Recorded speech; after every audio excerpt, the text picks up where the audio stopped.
csak úgy, mint a KFC-jét. Mesd el ezt a videót, hogy el ne veszítsd. Tegyél 700 g csirke mellett egy darálóba. Aztán adj hozzá egy kanál sót, fél evőkanál fehér borsot és 2 evőkanál citromlevet. A végén pedig adj hozzá 2 evőkanál kukorica keményítőt, 3 evőkanál vizet és 3 evőkanál olajat. Daráld addig, amíg könnyen formálható nem lesz.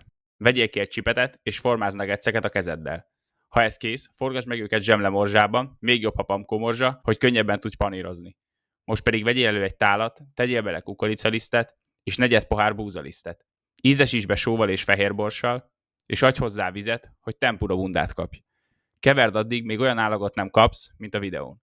Forgasd meg benne a nuggetseket egyesével, süsd őket magas hőfokon, addig, még aranybarna színük nem lesz. Most már tudod a titkos receptjét a McDonald's-os McNuggetsnek. Ha már ideig megnézted, kérlek írd meg, kivel szoktál mekizni, és hogy melyik városban laksz. És ne felejts el bekövetni sem még több titkos receptért.